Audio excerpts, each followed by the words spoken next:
Lo que ustedes ven en pantalla son imágenes del séptimo día de operativos militares contra el régimen de Irán. Ya completa una semana Estados Unidos e Israel intensificando los ataques contra objetivos de alto valor de la dictadura de Irán. Hoy el presidente Donald Trump afirmó a través de su red social Truth Social que no buscará ningún acuerdo con el régimen de Irán.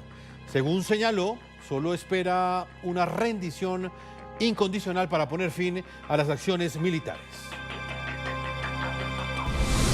No habrá acuerdo con Irán salvo que se rinde incondicionalmente. Después de eso y tras la selección de uno o varios líderes grandes y aceptables, nosotros junto con muchos de nuestros maravillosos y valientes aliados y socios trabajaremos sin descanso para sacar a Irán del borde de la destrucción y convertirlo en un país económicamente más grande, mejor y más fuerte que nunca. Irán tendrá un gran futuro. Hagamos que Irán vuelva a ser grande. Gracias por su atención a este asunto.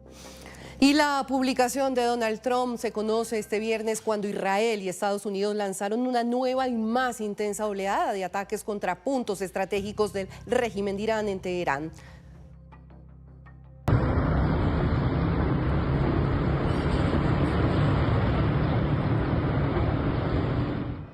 Los aviones de combate de la coalición sostuvieron desde las primeras horas de hoy amplias maniobras de bombardeos que han causado visibles columnas de humo alrededor del distrito central de la capital. El mando militar de Israel anunció que las operaciones entran en una fase de mayor agresividad y contundencia en el séptimo día de la campaña militar para acabar con el régimen. Los aliados están decididos a arreciar en sus acciones sobre escondites, bodegas de armamento y puestos de control de los grupos violentos controlados por la tiranía, al mismo tiempo reducir su capacidad de retaliación.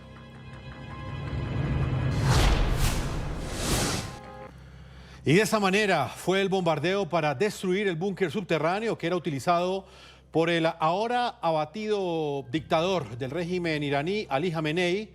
Ustedes ven cómo la Fuerza Aérea Israelí reportó que el complejo fue completamente desmantelado mediante la actuación simultánea de 50 aviones de combate que operaron de manera envolvente desde los cielos de Teherán.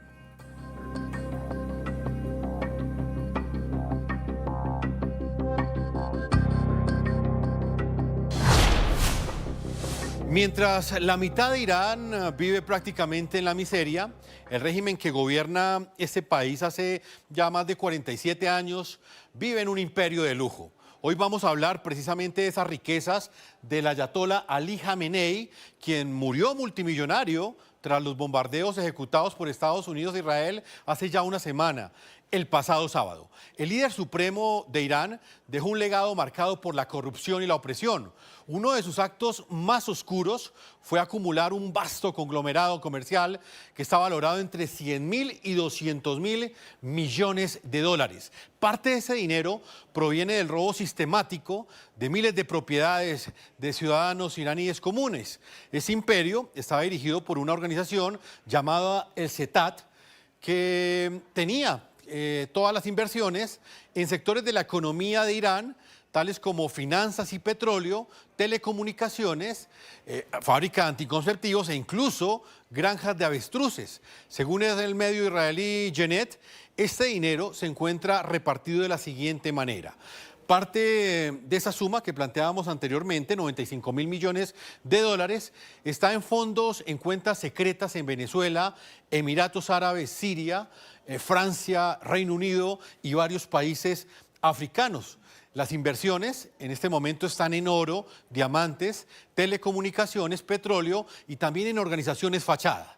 Este dato es bien importante. En el año 2019, funcionarios estadounidenses elevaron esta cifra de 100.000 millones de dólares a 200.000 millones y lo han descrito como un fondo de cobertura completamente oculto. El contraste es brutal y vamos a hacer énfasis en ello, teniendo en cuenta que, como lo decía anteriormente, el régimen vive rodeado de lujos. En contraposición a ello, más del 30%, entre el 30% y el 50% de la población iraní en este momento enfrenta inseguridad alimentaria, desnutrición, esto según datos que ha entregado la ONU y efectivamente el Banco Mundial.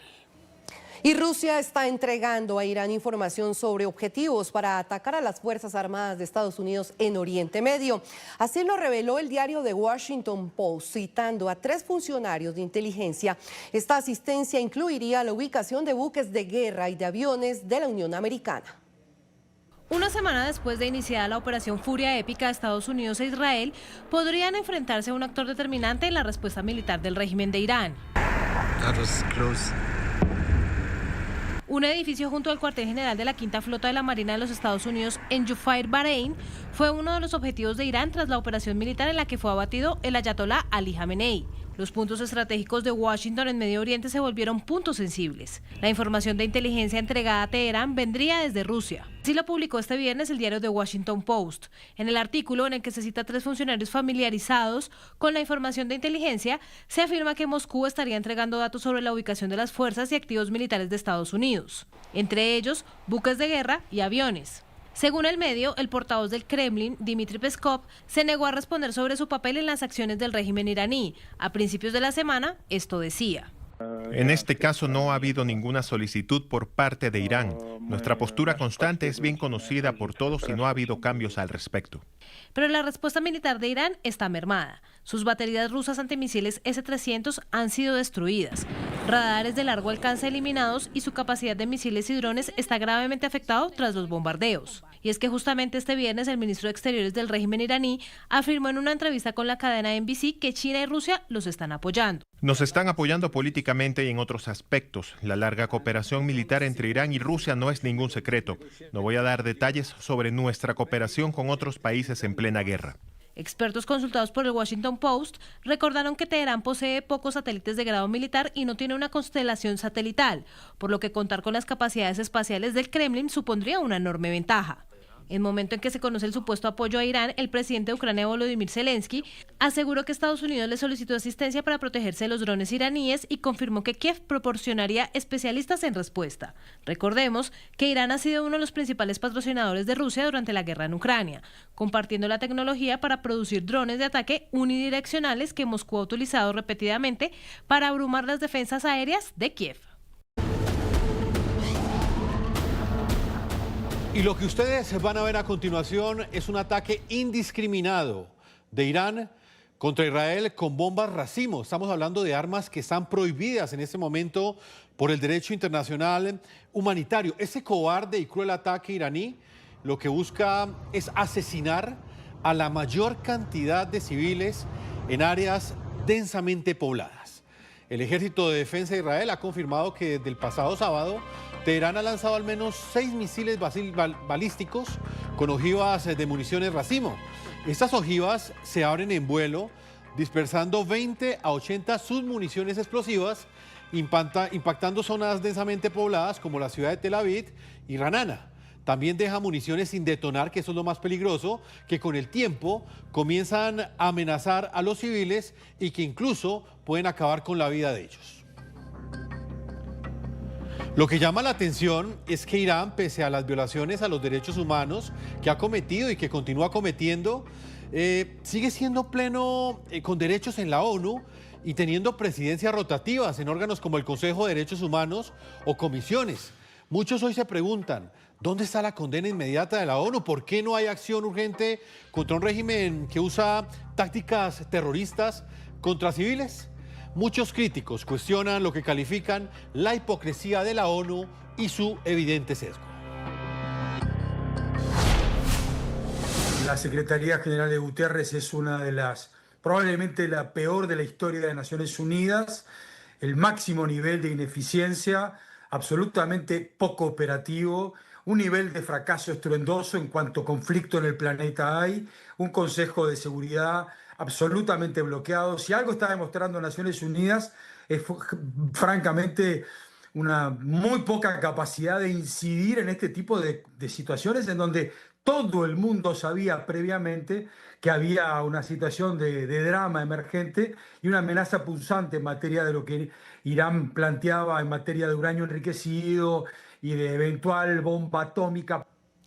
La otra gran amenaza para Israel, el grupo terrorista Hezbollah, patrocinado por el régimen iraní, también está siendo combatido con firmeza en varios puntos del Líbano.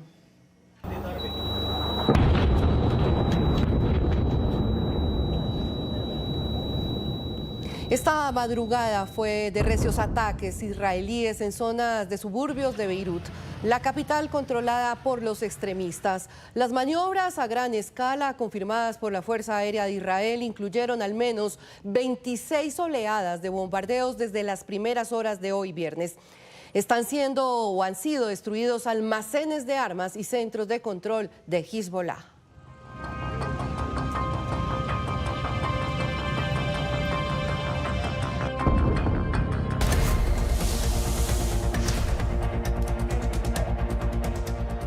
Y en noticia a esta hora, el nuevo desafío del dictador cubano Miguel Díaz-Canel al presidente de los Estados Unidos, Donald Trump, y a las acciones militares que ha ejecutado contra el régimen opresor iraní. Vean esta imagen. El tirano cubano ha rendido en las últimas horas un homenaje al dictador iraní Ali Jamenei, muerto el pasado sábado en bombardeos ejecutados por los Estados Unidos e Israel. Este acto demuestra el apoyo de la dictadura cubana a los regímenes autoritarios y opresores. Queda en evidencia, además, que el régimen de La Habana sigue firme del lado de los peores enemigos de la libertad, de la democracia y de los valores occidentales.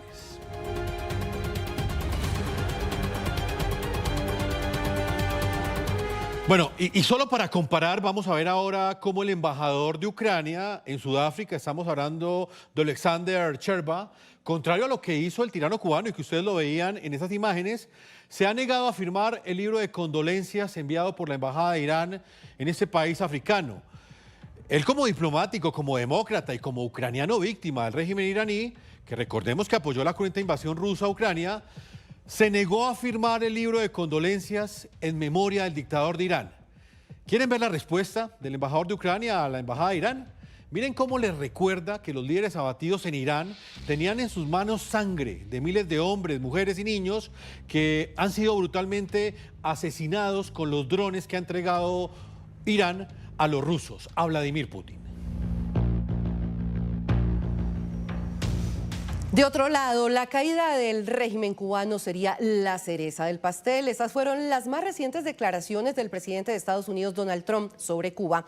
El mandatario fue cuestionado sobre las acciones de su gobierno y la caída del régimen de Miguel Díaz-Canel.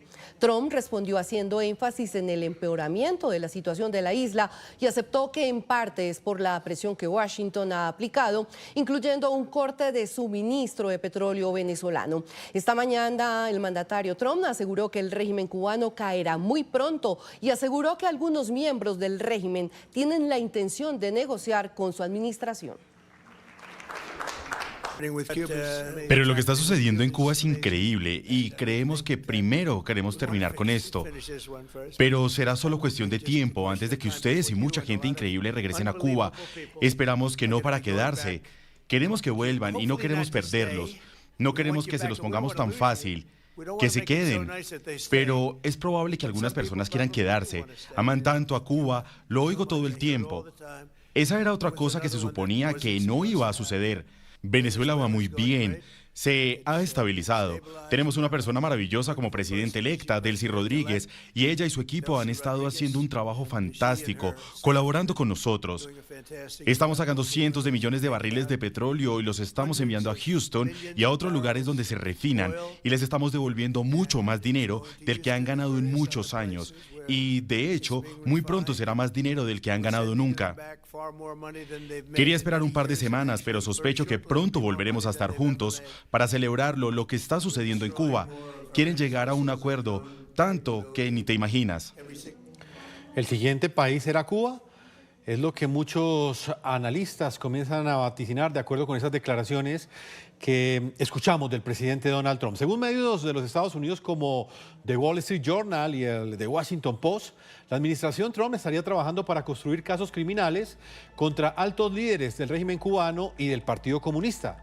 Esta semana la Fiscalía Estatal de la Florida anunció la reapertura de una investigación criminal contra el dictador Raúl Castro por el derribo de las avionetas de los hermanos al rescate el 24 de febrero de 1996 en aguas internacionales. Además, el diario The Washington Post asegura que el Departamento de Justicia creó un grupo de trabajo interinstitucional para examinar posibles cargos federales contra funcionarios o entidades afines al régimen de Miguel Díaz-Canel. Washington contempla delitos potenciales relacionados con temas como narcotráfico, violencia o incluso otros crímenes transnacionales que podrían justificar acciones judiciales contra las figuras claves del régimen. Es la marcha de